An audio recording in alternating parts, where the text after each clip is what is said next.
Good evening. It's good to be in the presence of the Lord again. మరొకసారి ప్రభు సన్నిధిలో ఉండడం శ్రేష్టమైన సంగతి. I'm glad sisters have outnumbered the brethren this evening. ఈ సాయంకాలపు వేళ సహోదరుల కంటే సహోదరులే ఎక్కువ సంఖ్యలో ఉన్నారు. I think yesterday they were provoked to jealousy. నిన్నటి దినాన అసూయపడి ఉంటారు. Okay. I know that there are brethren who will keep coming. సహోదరులు ఇంకా వస్తారు అని నాకు తెలుసు. We will continue with the series of our subject. మన అంశాన్ని ఆ క్రమంలో ధ్యానం చేస్తూ ఉన్నాం, దాన్ని కొనసాగిద్దాం. Judgments connected with the second advent of the Lord Jesus Christ. క్రీస్తు ప్రభు వారి రెండవ రాకడతో సంబంధమున్న తీర్పులు మనం ధ్యానం చేస్తూ ఉన్నాం. We will open the fifth judgment this evening. ఈ సాయంకాలపు వేళ 5వ తీర్పును మనం ప్రారంభించాం. The fifth judgment would be on the Gentile nations. 5వ తీర్పు అన్య జనాంగంపై ఉండే తీర్పు. Very interesting. చాలా ఆసక్తికరమైంది. In the chronological order, the judgment on nations would be the fifth one. ఆ వరుస క్రమంలో మనం చూస్తే అన్య జనాంగంపై జరిగే తీర్పు 5వ తీర్పు అవుతుంది. Number 5 is the number of grace in the Bible. నిజానికి 5 అనే సంఖ్య బైబిల్ గ్రంథంలో కృపను సూచించే సంఖ్య. Grace on Gentiles. అన్య జనాంగంపై ఉన్న కృప. By grace we are saved. కృప చేతనే, faith in the Lord Jesus Christ. కృప చేతనే యేసు క్రీస్తు నందు మనం రక్షించబడ్డాం. A gracious God. మన దేవుడు కృప కలిగిన దేవుడు మనకున్నాడు. Of course, when this judgment will take place, where the church will be? ఈ 5వ తీర్పు జరుగుతున్నప్పుడు సంఘం ఎక్కడ ఉండబోతుంది? Answer cleverly. తెలివిగా సమాధానం. Where the church will be? ఎక్కడ ఉండబోతుందండి 5వ తీర్పు జరిగేటప్పుడు సంఘం? Answer? Where? Where? ఎక్కడ? No idea. No idea. We talked about the fourth judgment మనం 4వ in the morning. ఉదయకాలపు వేళ 4వ తీర్పును గురించి మనం చూసాం. What is the fourth judgment? 4వ తీర్పు ఎవరి మీద? The judgment would be on Israel. ఇశ్రాయేలు జనాంగం పైన తీర్పు. Where the church would be at that time? ఆ సమయంలో సంఘం ఎక్కడ ఉంటుందండి? ఆకాశంలో. Answer? Answer? వేవేల పరిశుద్ధులతో ప్రభు దిగి వస్తాడు. No. What is the place of judgment of Israel? ఇశ్రాయేలు జనాంగంపై తీర్పు ఎక్కడ జరుగుతుంది? Right. భూమి మీద. Here on the face of the earth. భూమి మీదనే జరుగుతుంది. Then where the church will be? అప్పుడు సంఘం ఎక్కడ ఉంటుంది? With the Lord. ప్రభుతోనే ఉంటుంది. ప్రభు ఎక్కడ ఉంటే అక్కడ. With the Lord. ప్రభుతోనే ఇక్కడే. Okay.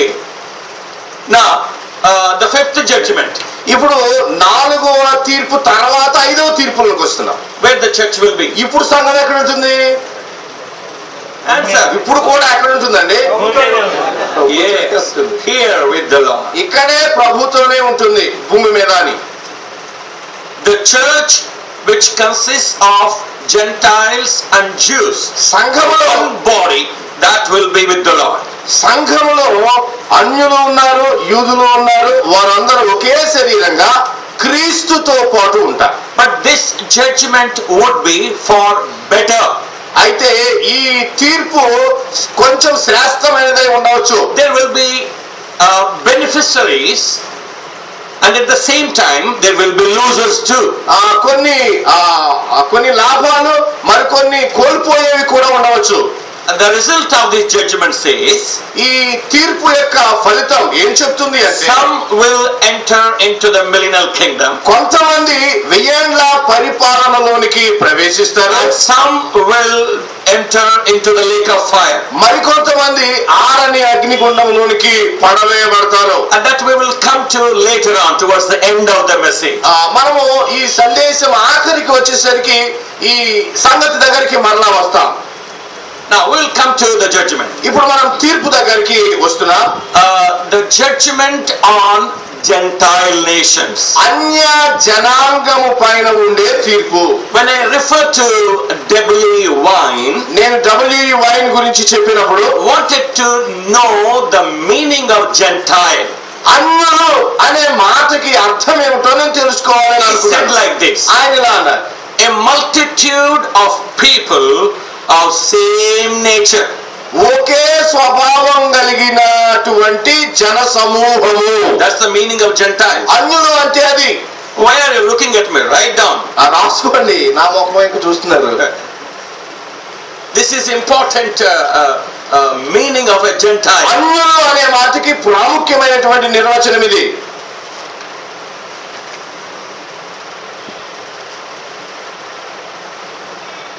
A multitude of people of the same nature. ఒకే రకమైనటువంటి స్వభావం కలిగిన జన సమూహము. And God says about that nation, a foolish nation. ఆ అన్య జనాంగాన్ని ప్రభు బుద్ధి లేని జనాంగము, అవివేక జనము అని పిలుస్తున్నాడు. Godless nations. దేవుడు లేని జనాంగము. Now the very character of Gentile nations is mentioned in book of Romans chapter 3. రోమా పత్రిక 3వ అధ్యాయంలో అన్య జనాంగం యొక్క లక్షణాలు రాయబడ్డాయి. Kindly turn to Romans chapter 3. రోమా పత్రిక 3వ అధ్యాయాన్ని చూద్దాం. Sixfold nature of a Gentile nation is mentioned here. అన్య జనాంగానికి ఉన్న 6 రకాలైనటువంటి స్వభావాలు రోమపత్రిక 3వ అధ్యాయంలో రాయబడ్డాయి. Verse 12 says 12 they are unprofitable. పనికి మాలిన వారు. Unprofitable. పనికి మాలిన వారు అని రాయబడి ఉంది. That is the main character of Gentile nations. అన్య జనాంగానికి ఉన్న ప్రాముఖ్యమైనటువంటి స్వభావం లక్షణం. Good for nothing. మంచికి ఇది ఎంత మాత్రం పని చేయదు. Unprofitable. పనికి మాలిన వారు. Look at the characteristics of Gentile nations. అన్య జనాంగానికి ఉన్న లక్షణాలను మీరు చూడండి. 13 verses. 13 Their throat is an open sepulchre. వారి గొంతుక తెరిచిన సమాధి. That's number 1. అది మొదటిది. Their tongues they have used deceit. రెండవది తమ నాలుకలతో మోసం చేయుదురు. The third, మూడవది the poison of asp is under their lips. వారి పెదవుల క్రింద సర్ప విషయం ఉన్నది. A fourth, నాలుగవది with mouth they curse. వారి నోటి నిండా శాపం ఉంది. Fifth, ఐదవది their feet are swift to shed blood. వారి పాదాలు రక్తం చిందించడానికి పరిగెత్తేవి. And finally, the sixth characteristic is ఐదవది 6వ లక్షణం ఆఖరిగా verse 18. 18లో ఉంది. No fear of God. దేవుని భయము లేనటువంటి వారు. That is the nature of Gentile. అన్య జనాంగానికి ఉండే లక్షణాలు ఇవి. There is no fear of God. దేవుని భయము అసలు లేనటువంటి వారు. Unprofitable people. మొత్తానికి పనికి మాలిన వారు. But thank God, the grace of God is abounding on even that nation. అయితే ప్రభుకి స్తోత్రం. ఎందుకంటే ఆ అన్య జనాంగం పైన ఆయన కృప కట్టుబడి ఉంది. We are not talking about the church. సంఘంలో ఉన్న అన్య జనులు రక్షించబడిన వారి గురించి మాట్లాడలేదు. The church is already glorified. సంఘము అప్పటికే మహిమపరచబడింది With the Lord. ఆ సంఘము ప్రభుతో ఉంది. We are talking about future Gentiles who will come to the Lord Jesus. ప్రభు దగ్గరికి వచ్చే భవిష్యత్తులో అన్య జనాంగం వారి గురించి మనం We మాట్లాడుతున్నాం. are talking about the Gentiles who would continue to reject the Lord Jesus. యేసు క్రీస్తు ప్రభుని తిరస్కరించే భవిష్యత్తులో ఆ అన్య జనాంగాన్ని గురించి మనం మాట్లాడుతున్నాం.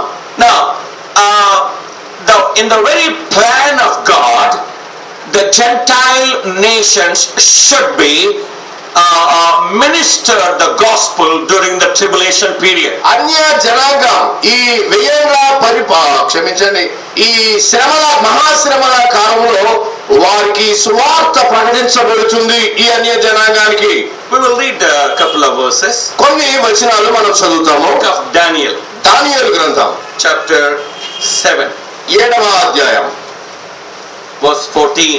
దానియేలు గ్రంథం 7వ అధ్యాయం 14వ వచనం. 13th verse says about the coming of the Lord Jesus Christ. 13వ వచనం యేసు క్రీస్తు ప్రభు రాకడను గురించి చెప్తుంది. And the 14th verse says about the kingdom, that is the millennial kingdom. 14 ఆయన రాజ్యాన్ని అనగా వెయ్యేండ్ల పరిపాలన గురించి చెప్తుంది. And in that millennial kingdom, who all will be there? ఆ వెయ్యేండ్ల పరిపాలనలో ఎవరెవరు ఉంటారో అక్కడ చెప్పాడు. 14th verse says, 14 and there was given him dominion and glory and a kingdom that all people, nations, that is Gentile nations. సకల జనములు అనే మాట మనకి కనబడుతుంది. The nations will enter into the kingdom. సకల జనులను ఆయన రాజ్యములోనికి వారు ప్రవేశిస్తారు. Not the church. సంఘము కాదు. Church is already with the Lord. సంఘము ప్రభుతో ఉంది. The believing Gentiles of the tribulation period. ఆ శ్రమల కాలంలో విశ్వాసం ఉంచిన అన్య జనాంగం. Now let us read Isaiah, యెషయా గ్రంథాన్ని మనం చదువుదాం. 55 verse 5. 55 Behold, thou shalt call a nation that thou knowest not, and nations that knew not thee shall run unto thee because of the Lord thy God, and for the Holy One of Israel, for he hath glorified thee. నీ వెరుగని జనులను నీవు పిలిచెదవు. నిన్నెరుగని జనులు యెహోవాను మహిమపరచగా చూచి నీ దేవుడని యెహోవాను బట్టి ఇశ్రాయేలు పరిశుద్ధ దేవుని బట్టి నీ యొద్దకు పరుగెత్తి వచ్చెదరు. So these are the Gentile nations who will enter into the millennial kingdom. ఇవన్నీ కూడా ఈ జనాంగాలు ఈ జాతుల వారు వెయ్యేండ్ల పరిపాలనలోనికి ప్రవేశిస్తారు. Let us look into some of the verses which would help us to understand why the grace of God has fallen on Gentiles like you and I. Now I am coming to the church. ఇప్పుడు నీవు నేను అనుభవిస్తున్న కృప రాబోయే కాలంలో అన్య జనాంగంలో కొంతమంది ఎందుకు వారు అలాగను అనుభవిస్తారో మనం అర్థం చేసుకోవడానికి కొన్ని వచనాలు ఇప్పుడు మనం చూడబోతున్నాం. I am talking about even including the church. ఇప్పుడు కూడా మనం అనుభవిస్తున్న కృపను గురించి నేను మాట్లాడుతున్నాను. Come to Genesis chapter 12. ఆదికాండం 12వ అధ్యాయానికి ఇప్పుడు వద్దాం. Verse 3. ఆదికాండం 12వ అధ్యాయం 3వ వచనం. This is the covenant God made, Abrahamic covenant. ఇది అబ్రహాముతో దేవుడు చేసిన నిబంధన. And I will bless them that bless thee, and curse him that curseth thee. In thee shall all families of the earth be blessed. నిన్ను ఆశీర్వదించు వారిని ఆశీర్వదించెదను, నిన్ను దూషించు వారిని శపించెదను. భూమి యొక్క సమస్త వంశములు నీ యందు ఆశీర్వదించబడునని అబ్రహాముతో అనగా. The covenant speaks about the blessing on even the nations. ఈ నిబంధన సర్వ జనాంగం పైన ఉన్న ఆశీర్వాదాన్ని సూచిస్తుంది. In thee shall all the families of the earth be blessed. నీ వలన సమస్త జనులు ఆశీర్వదించబడుదురు. భూమి యొక్క సమస్త వంశములు. In the Abrahamic covenant there is a blessing for you and I too. అబ్రహాముతో దేవుడు చేసిన నిబంధనలోనే నీవు నేను పొందే ఆశీర్వాదాన్ని ప్రభు చేశాడు. Why the gospel has come to the Gentiles? ఎందుకు సువార్త అన్య జనాంగం మట్టుకు వచ్చింది? Why the Lord Jesus Christ should preach the gospel to the Gentiles too? ఎందుకు యేసు క్రీస్తు ప్రభు అన్యులకు కూడా సువార్త ప్రకటించాలి? Come to Matthew gospel. మత్తయి సువార్త chapter 4. 4వ అధ్యాయం verse 15. మత్తయి సువార్త 4వ అధ్యాయం 15. The land of Zebulun and the land of Naphtali, by the way of the sea, beyond Jordan, Galilee of the Gentiles. That is, to hear the gospel preached by the Lord Jesus Christ. ఈ వచనంలో అన్యజనులకు కూడా జెబూలూను దేశమును Naphtali దేశమును యొర్దానుకు ఆవరణున్న సముద్ర తీరమున అన్యజనులు నివసించు ఆ ప్రజలు గొప్ప వెలుగు చూశారు అని అన్నాడు. What is the message? అక్కడ ఉన్నటువంటి సందేశం ఏమిటి? Verse 17. 17వ వచనం, Repent, మారు మనసు పొందండి, for the kingdom of heaven is at hand. ఆ పరలోక రాజ్యము సమీపించి ఉన్నది. Repent. మారు మనసు పొందండి. That is the message given to the Gentiles by the Lord Jesus Yesu Christ. క్రీస్తు ప్రభు ద్వారా అన్యులకు ప్రకటించబడిన సువార్త ఇదే. Thank God the gospel has been received by the Gentiles. ప్రభు కృపను బట్టి ఆ అన్య జనాంగం కూడా సువార్తను అంగీకరించారు, పొందారు.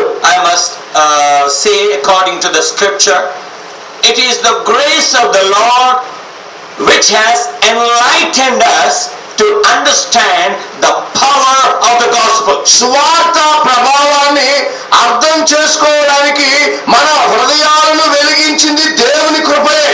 The nature of Gentile is foolish nature. అన్య జనాంగమైన మన యొక్క స్వభావం పనికి అవివేకమైన స్వభావం. That's what we have referred to. అందుకే అదే మనం రోమపత్రికలో మనం చూసాం. Unprofitable nature. అన్య జనాంగమైన మనం పనికి మారినటువంటి వారు. There is no fear of God. ఆ దైవ భయం లేనటువంటి వారు. But when the gospel has come to you and I, అయితే సువార్త నీకు నాకు అది ప్రకటించబడినప్పుడు Lord Jesus Christ has enlightened us that we may understand the power of the gospel. మనకు ప్రకటింపబడిన సువార్త ప్రభావాన్ని మనం అర్థం చేసుకోవడానికి యేసు క్రీస్తు ప్రభువే మన హృదయాలను ఆయన వెలిగించాడు. That's what Paul says writing to Corinthians. కొరింథీయులతో పౌలు అదే సంగతిని తెలియచేశాడు. Why did the gospel come to us? ఎందుకు సువార్త మన మట్టుకు దిగి రావాలి? Let's come to Romans chapter 11. రోమా పత్రిక 12వ అధ్యాయానికి వద్దాం. I am giving these things as a prelude before we enter into the judgment. మనం అన్య జనాంగంపై తీర్పు అనే అంశంలోనికి వెళ్ళే ముందు ఈ అంశాన్ని నేను మీకు ముందుగా ఇస్తూ ఉన్నాను. 11. Easy to remember. అది గుర్తించుకోవడానికి చాలా తేలికగా ఉంటుంది. What it says? ఏమని చెప్తుంది? రోమా 11. Come on, read. కాబట్టి నేను అడుగునది ఏమనగా, వారు పడిపోనట్లుగా తొట్టిల్లినా అట్లన రాదు, వారికి రోషము పుట్టించుటకై వారి తొట్టుపాటు వలన అన్యజనులకు రక్షణ కలిగెను. They stumble at the rock, that's the Lord Jesus. యేసు క్రీస్తు ప్రభు అనే రాయిని బట్టి యూదులు తొట్టుపడ్డారు. And they have fallen down. ఆ తొట్టుపడి వాళ్ళు కింద పడ్డారు. Those who stumble and fall down will rise up again. ఆ తొట్టుపడి కింద పడిన వారు మరలా వేస్తారు. They are not cast down. వాళ్ళు పూర్తిగా దూరంగా పారివేయబడినటువంటి వారు కాదు. Stumble and have fallen. వాళ్ళు పొరపాటున తొట్టుపడ్డారు, మరలా వేస్తారు. Will rise up again. మరలా తిరిగి వేస్తారు. But why did it happen? ఎందుకు వాళ్ళు అలా తొట్టుపడతారు? It says here, ఇక్కడ ఏమని చెప్తుందంటే, through their fall salvation is come unto the Gentiles. వారి తొట్టుపాటు వలన అన్యజనులకు రక్షణ కలిగింది. Praise be to God. ప్రభుకి స్తోత్రం. They have said we don't want Jesus. మాకు యేసు వద్దు అని చెప్పారు. And the gospel has graciously come to us. వారు నిరాకరించిన ఈ సువార్త, ఈ కృపా సువార్త మన యొద్దకు వచ్చింది. Why did God do that? ఎందుకు దేవుడు అలా చేశాడు? To provoke them to jealousy. వారికి రోషము పుట్టడానికి అలా చేశాడు. Provoke them to jealousy. వారికి రోషము పుట్టడానికి ఆయన అలా చేశాడు. When I said yesterday, brethren have outnumbered the sisters, నిన్నటి దినాన సహోదరులు ఎక్కువ ఉన్నారు అని నేను చెప్పినప్పుడు, it seems that statement has provoked them to jealousy. సోదరులు ఎక్కువ ఉన్నారంటే సోదరులు తక్కువ ఉన్నారు, వారికి రోషం రావాలి అని దాని అర్థం. Now they are more in number. ఇప్పుడేమో వాళ్ళు ఎక్కువ సంఖ్యలో వచ్చారు. The good thing. ఇది ఎంతో మంచిది. Now why I am saying to understand what it means. ఇక్కడ రోషం పుట్టించడం అంటే ఏమిటో నేను మీకు అర్థం కావడానికి ఈ విషయం చెప్తున్నాను. Now what does it mean to say to provoke them to anger? వారికి రోషము పుట్టించడానికి, వారికి పౌరుషం రావడానికి ఎందుకు ఆయన అలా చేశాడు? That's what God did. అది దేవుడే చేశాడు. To Deuteronomy. ద్వితీయోపదేశ కాండం chapter 32. 32వ అధ్యాయం. We will read verse 21. 32వ అధ్యాయం 21వ వచనం. They have moved me to jealousy with that which is not God. వారు దైవము కాని దాని వలన నాకు రోషం పుట్టించింది. They have provoked me to anger with their vanities. తమ వ్యర్థ ప్రవర్తన వలన నాకు ఆగ్రహం పుట్టించారు. And I will move them to jealousy with those which are not a people. కాబట్టి అసలు వారు జనమే కాదు, అలాంటి వారి వలన ఇశ్రాయేలులకు రోషం పుట్టిస్తాను అని. And what God says about Gentiles, అన్యుల గురించి ఏమని చెప్తున్నారు చూడండి దేవుడు. they are not people at all. అసలు జనము కానే కాదు వారు. It means they are nothing that I should be mindful of. అసలు దాని అర్థం ఏంటంటే దేవుడు మనల్ని ఎవరిని మనుషులుగా పరిగణించాల్సిన అవసరమే I లేదు. will not even think of them. దాని గురించి అసలు ఆలోచించనంట దేవుడు. They are not people at all. అసలు వారు జనమే కాదు, అన్ని జనంగా. When we go to market to purchase certain commodities, కొన్ని వస్తువులు కొనడానికి మనం మార్కెట్ కి వెళ్ళినప్పుడు we won't look at certain things which are not useful. మనకి ఉపయోగపడని కొన్ని వస్తువుల వైపు అసలు చూడడం. They're good for nothing. అవి మంచికి ఏమి పనికిరావు. We look for choicest things. మనకి శ్రేష్టమైన ఎంచుకునే వాటిని చూస్తాం. But that's what God says about Gentiles. దేవుడు అలాగనే అన్య జనాంగాన్ని గురించి చెప్తున్నాడు. They are not people at all. వారు ఎంత మాత్రం కూడా జనము కాదు. I will provoke them to anger with a foolish nation. అవివేక జనము వలన ఇశ్రాయేలులకు కోపము పుట్టించును. That's what we are in the sight of the Lord. దేవుని దృష్టిలో అన్య జనులమైన మనం అలాగనే ఉన్నాం. Not a people. అసలు జనమే కాదు, Foolish. అవివేకులం. It is done because Israel has provoked the Lord to anger. ఇశ్రాయేలీయులకి రోషము పుట్టించడానికి ఆయన ఎంచుకున్నాడు. Come to Jeremiah chapter 2. ఇర్మియా గ్రంథం 2వ అధ్యాయానికి వద్దాం. Verse 13. ఇర్మియా గ్రంథం 2వ అధ్యాయం 13వ వచనం.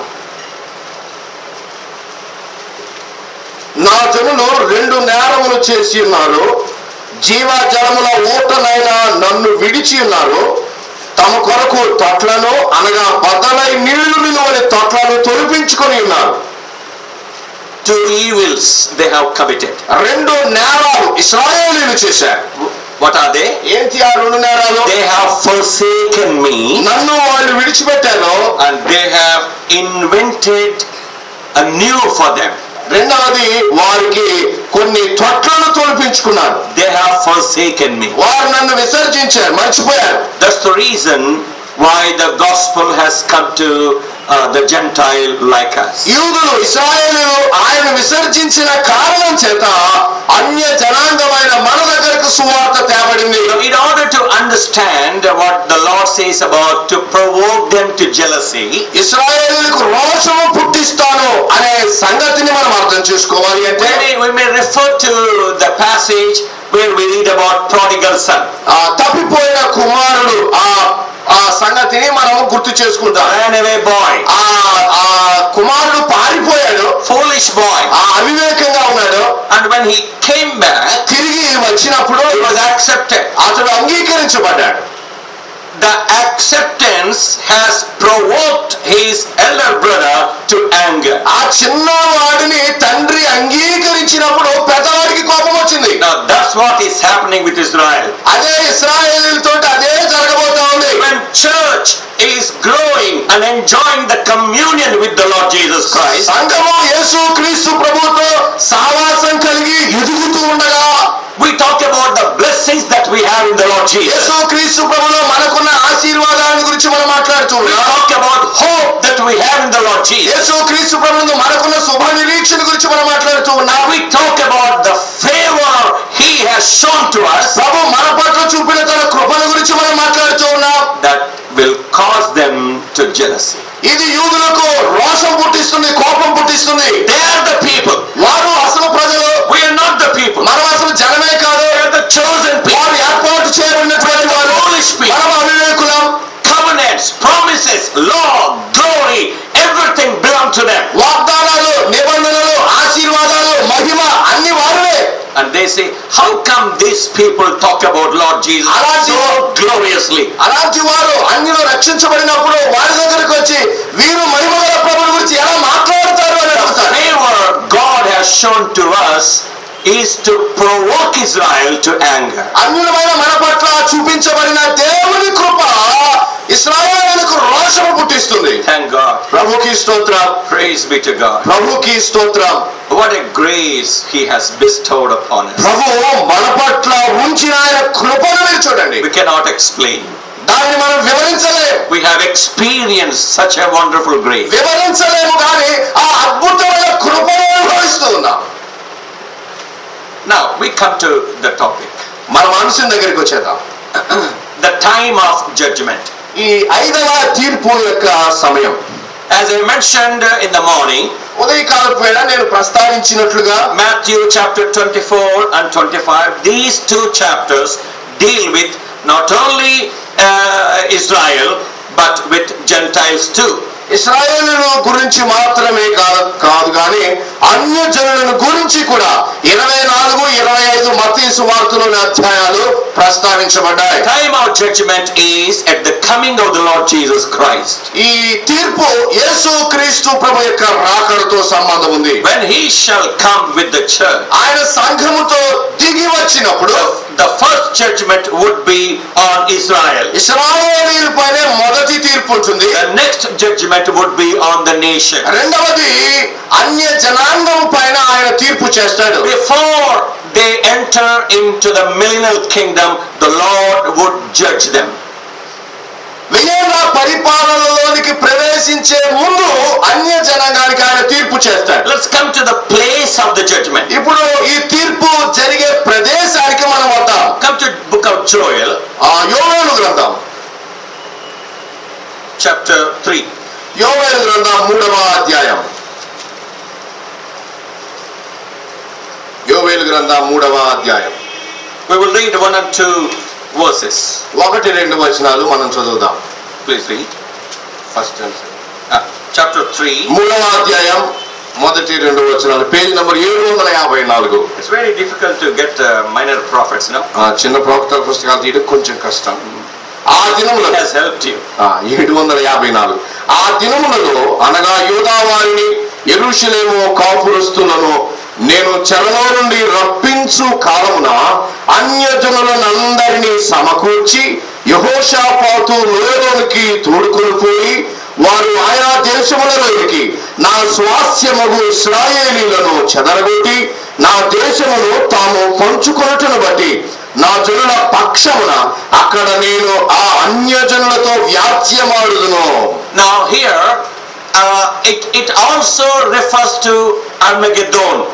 ఇక్కడ అర్మగెద్దోను యుద్ధాన్ని గురించి కూడా ప్రస్తావన ఉంది. Since our topic is not Armageddon, అర్మగెద్దోను యుద్ధం అనేది మన అంశం ఇప్పుడు కాదు కనుక all the nations have gathered over there.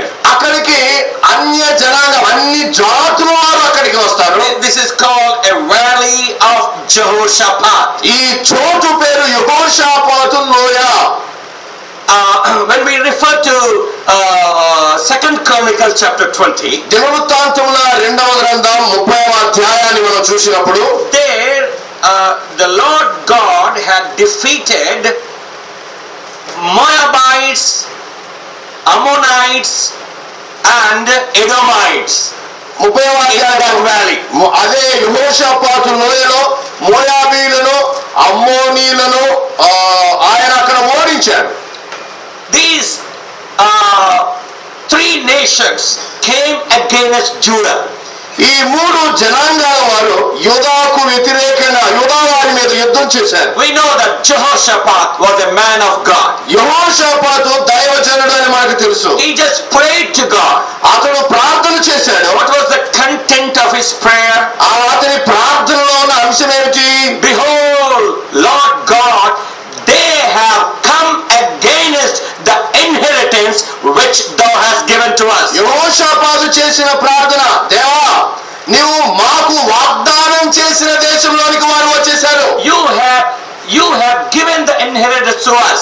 నీవు మాకు ఆ స్వాస్థ్యాన్ని ఇచ్చావు. Now they have come against thy inheritance. నీవిచ్చిన ఆ స్వాస్థ్యానికి వ్యతిరేకంగా ఎదురు వాళ్ళు వచ్చారు. And God said, you need not to be frightened. ప్రభు చెప్పాడు, యెహోషాపాతు నీవు భయపడాల్సిన అవసరం లేదు. You need not to fight at all. నువ్వు అసలు యుద్ధం చేయాల్సిన అవసరమే లేదు. What was was instructed to him? ఏంటి ఆయనకి చెప్పబడిన సూచన? Start a worship service. ఆరాధన ప్రారంభించు. That's all. అంతే. Sing praises to God. ప్రభువుకి స్తుతులు పాడండి. I will take care of the nation. నేను మిగతా సంగతులతో చూసుకుంటాను. And the Lord took care of those 3 nations. ఆ 3 జనాంగాల పైన ఆయన వారిపై చర్య తీసుకున్నాడు. They were killed in that valley which is called Jehoshaphat Valley. యెహోషాపాతు లోయ అనే ఆ లోయలో ఆ 3 జనాంగాల వారు చంపబడ్డారు. Verse 26.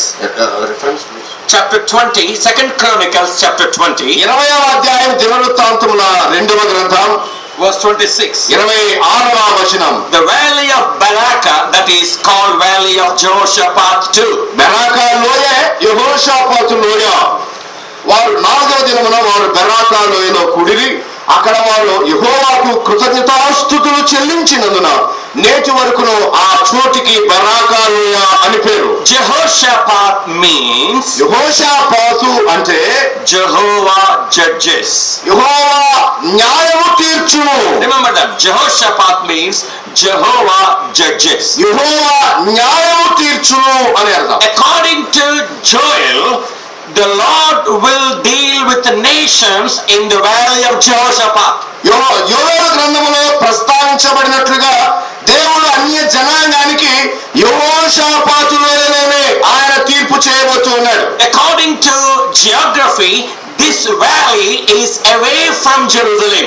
ఈ భౌగోళికమైన పరిస్థితులను బట్టి మనం చూసినప్పుడు ఈ యెహోషాపాతు లోయ యెరూషలేమునకు దూరంగా ఉన్నటువంటి లోయ ఇది. Recently in the archaeological survey, they have found out a small valley very near to Jerusalem, which is also called Valley of Jehoshaphat. యెహోషాపాతు లోయ అనబడిన ఒక చిన్నపాటి లోయను ఈ భూగర్భ శాస్త్రవేత్తలు యెరూషలేమునకు దగ్గరలో కనుక్కున్నారు. That's very much in the border of Jerusalem. యెరూషలేము సరిహద్దులకు చాలా దగ్గరగా ఈ లోయ ఉంది. Now come to Zechariah chapter 14. ఇప్పుడు జకర్యా గ్రంథం 14వ అధ్యాయానికి రండి. Verse 4. జకర్యా గ్రంథం 14వ అధ్యాయం 4వ వచనం. What will happen there when he set his feet on the Mount of Olives? ఆ దినమున యెరూషలేము ఎదుట తూర్పు తట్టుననున్న ఒలీవ కొండ మీద ఆయన పాదములుంచగా, and the Mount of Olives shall cleave in the midst thereof toward the east and toward the west, and there shall be very great valley. ఆ కొండ ఆ ఒలీవ కొండ తూర్పు తొట్టునకును పడమటి తొట్టునకును నడిమికి విడిపోయి సగము కొండ ఉత్తరపు తొట్టునకును సగము కొండ దక్షిణపు తొట్టునకును జరుగును కనుక విశాలమైన లోయ ఒకటి ఏర్పడును. Armies of the beast will be killed in that valley. ఆ మృగము యొక్క సైన్యం ఆ లోయలో చంపబడతాడు ఆ యుద్ధంలో. According to our context, మన యొక్క అంశాన్ని బట్టి as far as dealing with Gentiles is concerned, అన్య జనాంగంతో ఆయన చేసే ఆ చర్యలను బట్టి, when the Lord shall set his feet on the Mount of Olives, ప్రభు ఆయన పాదం ఒలీవ కొండను తాకగానే ఉంచగానే there shall be a valley. అక్కడ ఒక లోయ ఏర్పడబోతా ఉంది. There the Lord will deal with the nations. అక్కడ అన్య జనులతో ఆయన వ్యాజ్యం ఆడబోతా ఉన్నాడు. Who are the subjects? ఇప్పుడు అక్కడ ఉన్నటువంటి పౌరులు ఎవరు? Answer. ఎవరు? Who are the subjects? ఎవరుంటారు అక్కడ? Subjects of judgment. ఆ తీర్పు ఎవరి మీద? Very simple question. Yes, Gentile. అన్య జనుల మీద తీర్పు. We are talking about that only. మనం దాని గురించే మాట్లాడుతూ ఉన్నాం కూడా. We have referred to Joel chapter 3 verse 2. యోవేలు 3 అధ్యాయం 1-2 వచనాలు మనం చూసాం. I will gather all the nations over there. అక్కడికి అన్య జనులందరినీ సమకూర్చెదను అన్నాడు. And the Lord will deal with the nations over there. అక్కడ అన్య జనులతోటి వ్యాజ్యం ఆడతాడు ఆయన. Now let's come to the basis of the judgment. ఈ తీర్పుని దేనిని ఆధారంగా చేసుకుని ఆయన చేస్తాడో మనం చూద్దాం. What basis he will judge the nations? అన్య జనాంగానికి దేని ఆధారంగా ప్రభు తీర్పు చేయబోతా ఉన్నాడు. Come to Matthew Gospel. మత్తయి సువార్తలోనికి మనం వద్దాం.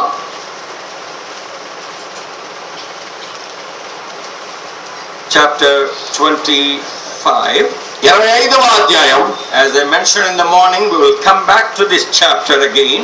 ఉదయకాలపు వేళ నేను చెప్పాను ఈ అధ్యాయానికి మరలా మనం వస్తామని. 40 to 45 verses. 40 నుంచి 45 వచనాలు. మత్తయి సువార్త 25 40 నుంచి 45. Here in these verses the Lord deals with the nations, the Gentile believers. ఈ వచనాల్లో believers అన్య జనాంగంలో ఉన్న విశ్వాసులతోటి ఆయన చేసే సంగతులు ఇక్కడ ఉన్నాయి. 40 to 46 verses, 45 verses. 40 నుంచి 45 ఈ 6 వచనాలు. And the king shall answer and say unto them, Verily I say unto you, inasmuch as ye have done it unto one of the least of these my brethren, you have done it unto me.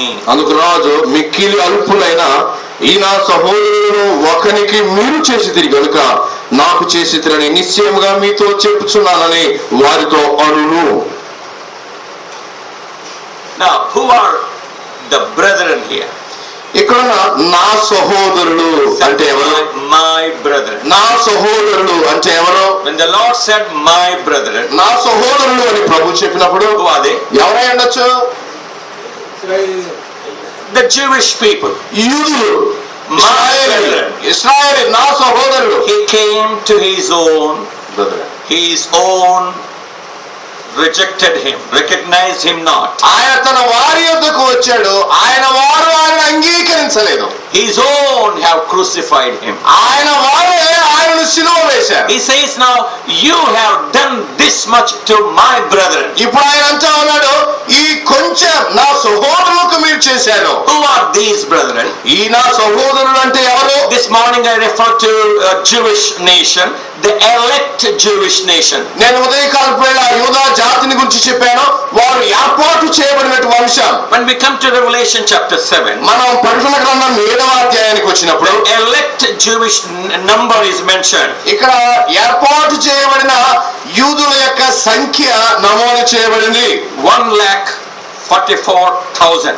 అక్కడ మనం చూస్తా 1,44,000 మంది ప్రజలు ఉన్నారు. 4 to 8 verses. 4 నుంచి 8 వర్షాల మధ్య ఆ లెక్క మనకి కనబడుతుంది. They are in verse 4, they are sealed. 4వ వచనంలో 140 and 4,000. వారు ముద్రింపబడ్డారు. వారి లెక్క 144,000 మంది. Of all the tribes of children of Israel. అక్కడ ఉన్నటువంటి ఆ ఇశ్రాయేలీయుల గోత్రములన్నీ except And these are the elect number, 1,44,000. ఈ 144,000 మంది ముద్రింపబడినటువంటి వారు. God has chosen them. దేవుడు వారిని ఎంపిక చేసుకున్నాడు. And during the tribulation period, ఈ శ్రమల కాలంలో the beast will make a peace treaty with Israel. ఇశ్రాయేలీయులతోటి శ్రమల కాలంలో క్రీస్తు విరోధి ఆ మృగము వారితో ఒప్పందం చేసుకుంటాడు, నిబంధన చేస్తాడు. They will believe at first instance. వారు మొదట్లోనే ఆ క్రీస్తు విరోధిని నమ్ముతారు. And they will the beast will promise them to protect them from all the enemies. వారి శత్రువులందరి నుండి యూదులను కాపాడుతానని క్రీస్తు విరోధి వారికి భరోసా ఇస్తాడు. He will make a treaty of protection. వారు భద్రత విషయమై యూదులతోటి అతను ఒప్పందం చేస్తాడు. They believe him. అందుకని యూదులు వెంటనే క్రీస్తు విరోధిని నమ్ముతారు. But in the middle, అయితే మధ్యలోనికి 3:30కు వచ్చేసరికి and he will break the treaty. ఆ నిబంధనను వాడు ఉల్లంఘిస్తాడు. Will establish himself as God in the temple. దేవాలయంలో దేవునిగా తను అక్కడ కూర్చుంటాడు వెళ్ళి. And he will offer swine over there. అక్కడ పందిని అక్కడ అర్పిస్తాడు. That is the abomination of desolation. అందుకనే నాశనకరమైన హేవస్తువు అని అక్కడ చెప్పబడింది. And the Jewish people will realize. అప్పుడు యూదులు వారు తేరుకుంటారు. They say he is not a Messiah. ఇతడు మెస్సయా కాదు. He is not for us. ఇతడు మన కొరకు కాదు, క్రీస్తు విరోధి. Against us. ఇతడు నిజంగా మనకి విరోధి అయిన వాడు. Then these people, 1,44,000, ఈ 144,000 మంది ప్రజలు will protest him. వారు అతనిని వ్యతిరేకిస్తారు. They will be put to all kinds of tests. అలాగున అతడు వారికి అందరికీ అనేకమైన శ్రమలు పెడతాడు. Many will be imprisoned. వారు చాలా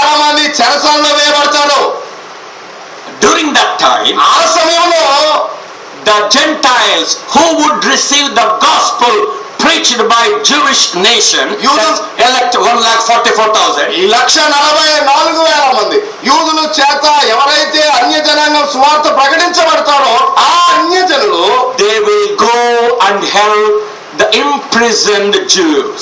అన్య జనులలో ఉన్న వారు ప్రభువునందు విశ్వాసం వచ్చిన వారు ఈ చెరసాలలో ఉన్న యూదులకు సహాయం చేస్తారు. They will be tormented. వారు శ్రమ పెట్టబడతారు. These Gentile believers will go and treat them. అయితే ఆ శ్రమలలో ఉన్న ఆ యూదులకు అన్య జనులలో కొంతమంది వెళ్ళి సహాయం చేస్తారు. They help them. వారికి సహాయపడతారు. That's what the Lord says here. అదే మత్తయి సువార్త 25లో ప్రభు చెప్పారు. In as much as you have done this to these my brethren, ఈ నా సహోదరులకు మిక్కిలి అల్పులైన ఈ నా సహోదరులకు మీరు చేసినది you have done it to me. నాకును చేసినట్టే. What a lovely thing it is. ఇది ఎంత రమ్యమైన సంగతి. What did the Lord say to Paul when he confronted with him? పౌలుని ప్రభు ఎదుర్కొన్నప్పుడు ప్రభు ఏమన్నాడు? Acts chapter 9. అపోస్తలుల కార్యముల గ్రంథం 9వ అధ్యాయంలో తీయాల్సిన అవసరం లేదు. మనకు తెలుసు పౌలుతో ఏమన్నాడు? సౌలా సౌలా సౌలా why persecutest thou me? నీవు హింసించుచున్న యేసుని. Now why persecutest thou me? నన్ను హింసించుచున్నావు.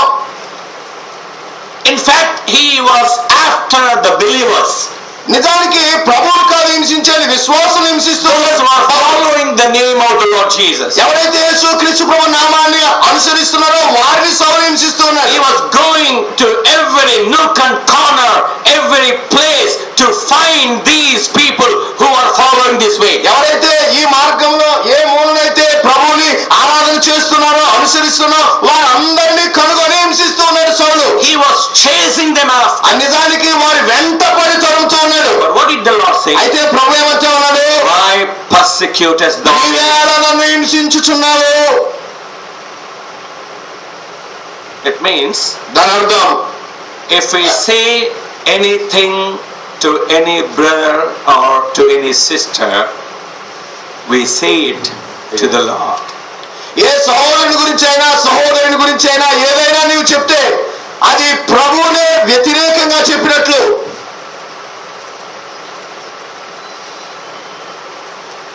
But we casually pass on comments. చాలా సార్లు మనం సాధారణంగా కామెంట్ చేసేస్తూ ఉంటాం ఇతరులని. Unknowingly we pass on comments. తెలియకుండానే ఇష్టం వచ్చినట్టు మనం మాట్లాడుతూ ఉంటాం ఇతరుల గురించి. Believers, విశ్వాసులే, members of the church, సంఘములో సభ్యులే, members of the body of Christ. క్రీస్తు శరీరంలో సాటి అవయవాలే. One may be hyper spiritual. ఒకరు ఎక్కువ ఆత్మీయ స్థితిలో, I may be hyper spiritual. నేను ఎక్కువ ఆత్మీయ స్థితిలో ఉన్నట్టుగా. It doesn't mean I have right to criticize this. నాకు ఎక్కువ ఆత్మీయ స్థితి ఉంది అంటే ఇతరులను నేను దూషించడానికి కాదు అది. If I say anything against this young man, ఈ యవనస్తుడి మీద వ్యతిరేకంగా నేను ఏదైనా చెప్తే I say against the Lord Jesus. యేసు క్రీస్తు ప్రభువునే వ్యతిరేకంగా మాట్లాడినట్టు. Whatever we do to the people of God, it is done to him. దేవుని ప్రజలకు వ్యతిరేకంగా మాట్లాడింది యేసు క్రీస్తు ప్రభువుకి నేరుగా వ్యతిరేకంగా మాట్లాడినట్లు. Let's learn. మనం నేర్చుకుందాం. I'm not saying because you do not know these things. మీకు ఏమీ విషయాలు తెలియవు అని మీకు చెప్పడం లేదు. You are very well versed with the scripture. లేఖనాలు బాగా ఎరిగిన వారే You మీరు. know it very well. మీకు బాగా తెలిసి ఈ విషయాలని. Context has come. I am just commenting on that. ఇక్కడ సందర్భం వచ్చింది కాబట్టి ఒక మాట నొక్కి చెప్తున్నాను. During that period, the Lord said, as much as you have done to these my brethren, you have done this to me. మిక్కిలి అల్పులైన ఈ నా సహోదరులకు మీరు సహాయం చేశారు, ఇది మీరు నాకు నేరుగా సహాయం చేసినట్టే అన్నాడు. Let's guard our mouth. Let's guard our mouth. మన నోరు దేవుడు అవును గాక. No.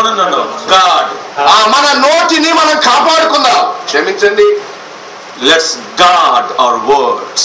మన మాటలను కాపాడుకుందాం. We need to put a watch on our lips. మన పెదాలపై మనం ఎప్పుడు గమనికలో ఉంచుదాం.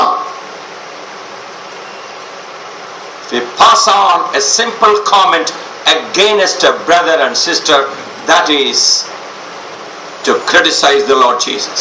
మన ప్రియమైన సహోదరి సహోదరులపై మనం చేసే ఆ కామెంట్స్ అనేవి యేసు క్రీస్తు ప్రభుని విమర్శిస్తున్నట్టే. Now we come back to the judgment. మనం ఇప్పుడు తీర్పు దగ్గరికి మనం వద్దాం. The Gentiles were surprised. అన్య జనులు ఆశ్చర్యపోతారు. When have we done this, Lord? ప్రభువా ఇది ఎప్పుడు జరుగుతుంది? When have we done this? మేము ఎప్పుడు చేశాం ఇవి?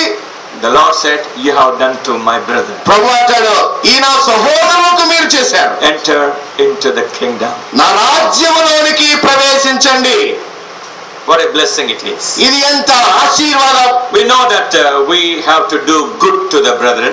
మన సహోదరులకు మనం మేలు చేయాలని మనకు తెలుసు. That's the scripture says. లేఖనం అదే చెప్తుంది. We read in Galatians chapter 6 verse 10. గలతీ పత్రిక 6:10లో మనం ఏం చూస్తాం? 6:10లో విశ్వాస గృహమునకు చేరిన వారి ఎడల మరి విశేషముగా మేలు చేయుదుము. We do good unto them, particularly those who are of household of God.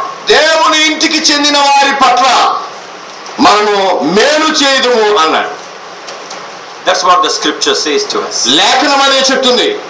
Let us do good unto the people of God. దేవుని పిల్లలకు మనము మేలు చేద్దాం.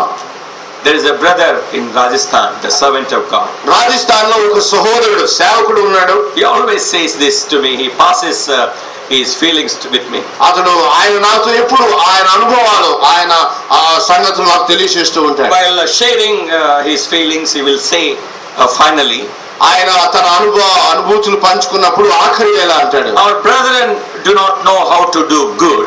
మన సహోదరులకు మేలు చేయడం తెలీదు. If you do not do good, do not do evil at least. మీకు మేలు చేయడం రాకపోతే కనీసం కీడు అయినా చేయొద్దు. We are expected to do good. నిజానికి మనం మేలు చేయాలి. If you fail to do good, మేలు చేయడం రాకపోతే do not do evil at least. కీడైనా చేయొద్దు. Because we are in North India, we face so many difficulties. మేము ఉత్తర భారతదేశంలో ఉంటున్నాం. చాలా కష్టాలు అక్కడ ఉన్నాయి. Those who come and see the kind of work the servants of God are doing there and facing the kind of situation, you will understand. అక్కడికి మీరు వస్తే అక్కడ పరిస్థితులు మీకు అర్థమవుతాయి. We expect others to do good. ఇతరులు మేలు చేయాలని మనం చూస్తాం. But when evil comes to us, కీడు వస్తుంది from our own brethren, మన సహోదరుల నుండే కీడు. let's learn to do good. మనం మేలు చేయట నేర్చుకుందాం. What good have I done to this brother? ఈ నా సహోదరులకు నేనే మేలు చేశాను? Have I done any good? ఏదైనా మేలు చేశానా? Before going to bed, మనము నిద్రకు పోయే ముందు do we review the day's work? ఆ రోజు మనం చేసిన దినచర్యను ఒక్కసారి మనము గుర్తుకు తెచ్చుకుందామా? We try to review the work, secular work we have done. లోకంలో మనం ఏం పని చేసామో గుర్తు తెచ్చుకోవడానికి ప్రయత్నం చేస్తాం. But what about the good to the believer? విశ్వాసులకు ఏ మంచి ఆ రోజున మనం చేశాం? Have I done any good? ఇతరులకు నేను ఏమైనా మేలు చేశానా? And we need to review the work. మనం చేసిన పనిని ఒకసారి పరీక్ష చేసుకోవాలి. God reviewed the work he did. దేవుడు ఆయన చేసిన పని అంతటినీ చూచాడు. When was that? ఎప్పుడు చూశాడు? In the beginning it's ఆదిలోనే ఆయన పని ఆయన సృష్టిని చూశాడు. after creating everything. ప్రతిదాన్ని సృష్టించినప్పుడు ఆయన ప్రతిదాన్ని చూశాడు. Review. ప్రతిదాన్ని చూశాడు. Then he said it is good. అది చూసినప్పుడు మంచిదిగా కనబడింది. When the tabernacle was made, ఆ ప్రత్యక్ష గుడారము అది స్థాపించబడినప్పుడు అది అక్కడ వేయబడింది. in Exodus chapter 40, 14వ అధ్యాయం నిర్గమకాండంలో ఉంది. Moses looked at the tabernacle. మోషే ఆ గుడారాన్ని చూశాడు. He reviewed the work. తన పని ఎలా ఉందో చూశాడు. Do we review the day's work? ఒక రోజులో మనం చేసిన పనిని మనం చూసుకుంటూ ఉన్నామా? Have I done any good? నేను ఏదైనా మేలు చేశానా నా సహోదరుడికి? And the Lord appreciates the Gentile believers that time. ఆ రోజున అన్య జనాంగముల నుండి రక్షించబడిన వారిని ప్రభు ప్రశంసిస్తాడు. You have done good. మీలో నా సహోదరుల విషయమై మేలు చేశారు. So that is the basis for the judgment. అన్య జనాంగానికి జరిగే తీర్పుకు ప్రమాణం అదే. Gentiles have received the gospel during the tribulation period. అన్య జనులు ఆ శ్రమల కాలంలో తీర్పు చేయబడతారు. Now come to the results of judgment. ఇప్పుడు ఈ ఫలితాలు, ఈ తీర్పు ఫలితాలు ఎలా ఉంటాయో మనం చూద్దాం. Results will be always twofold. ప్రతిసారి ఫలితాలు రెండు విధాలుగా ఉంటాయి. Isn't it? అవునా కదా? Result always of twofold. ఫలితాలు ప్రతిసారి రెండు ఉంటాయి. Pass or గెలుపోవటములు ఉంటాయి కదా. పాస్ గానీ ఫెయిల్ గానీ, పాస్ గానీ ఫెయిల్ గానీ. The first result. మొదటి ఫలితం. Those who are blessed, they will be asked to inherit the kingdom of God. ఆశీర్వదించబడిన వారు దేవుని రాజ్యములోనికి ప్రవేశిస్తారు. To Matthew 25. మత్తయి సువార్త 25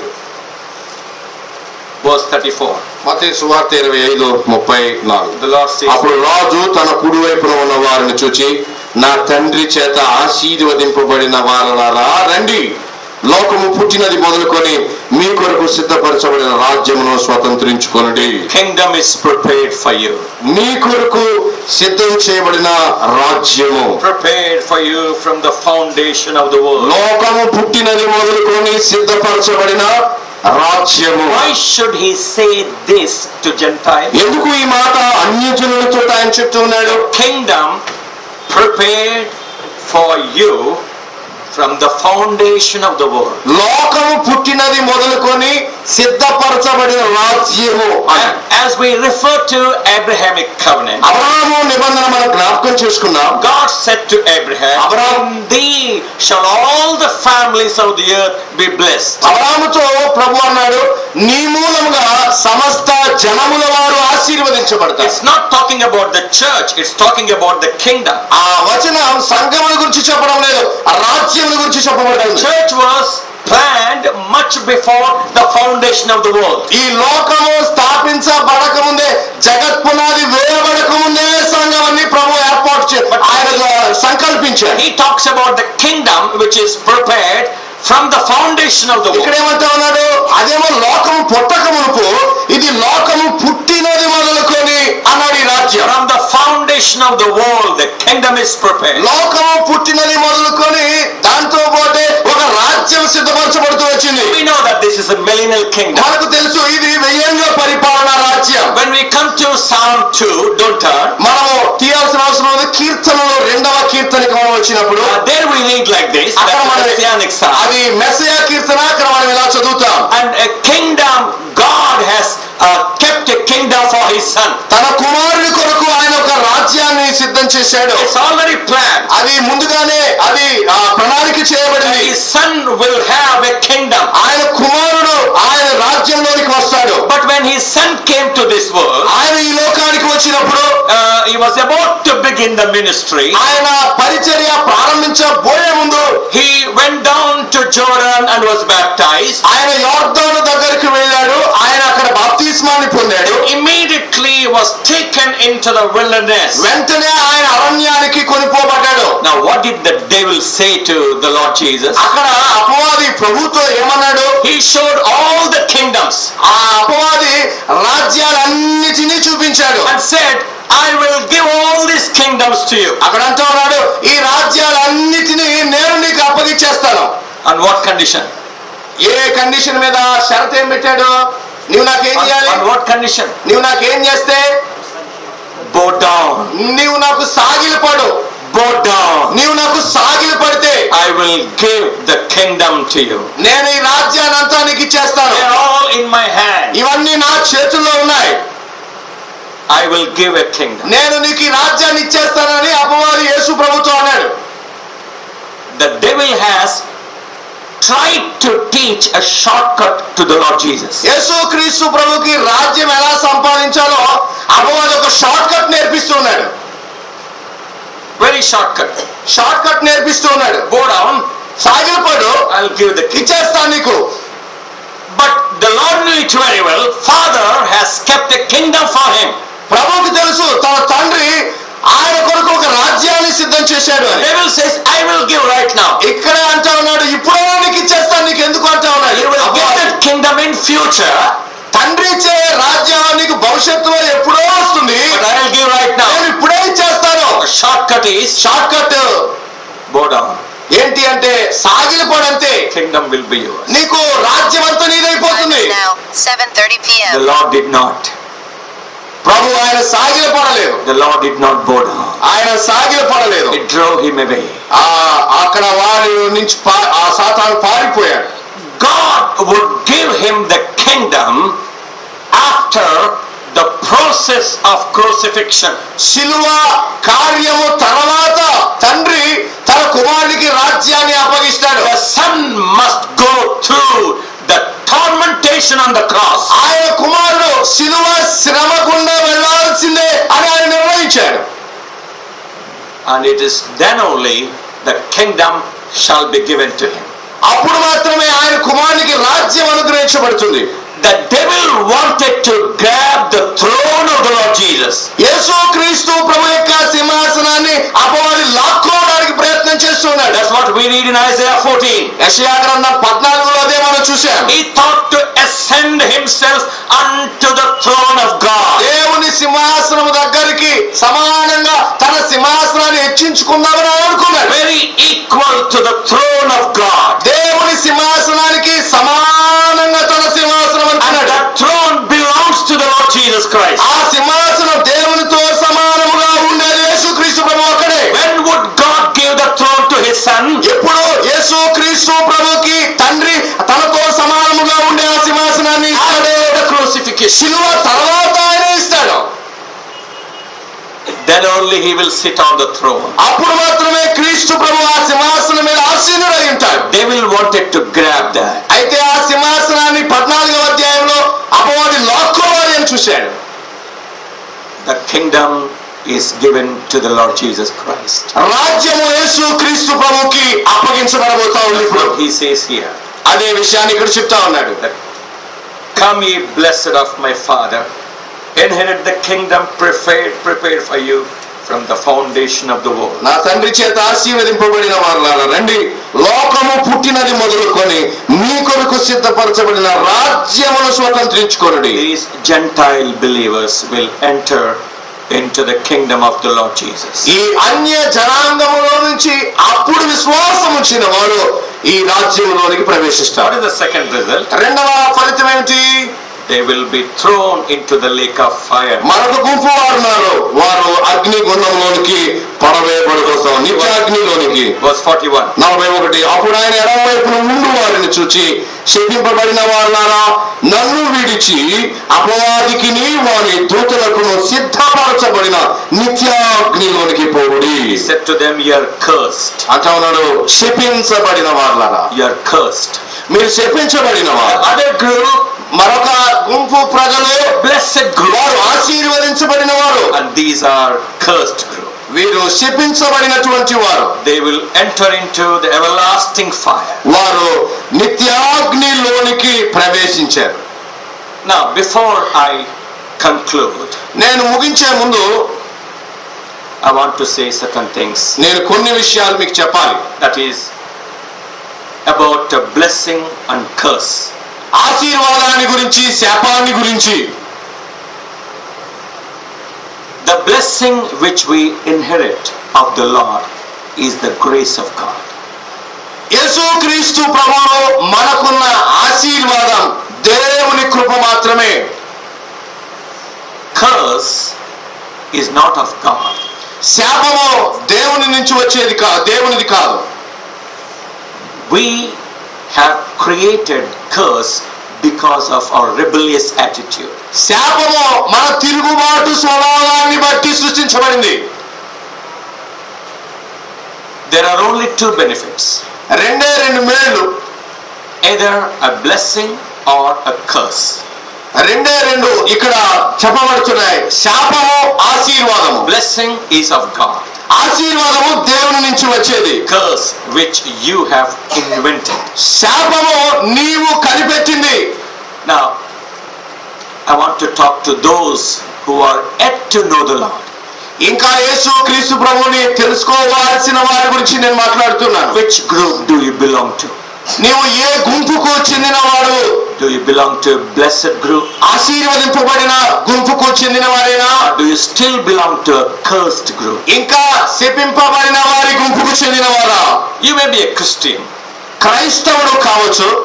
You may have a Christian name. క్రైస్తవ పేరు కూడా నీకు ఉండవచ్చు. You may read the Bible every day. ప్రతిరోజు మీరు బైబిల్ కూడా చదవచ్చు. You may pray. ప్రార్థించవచ్చు.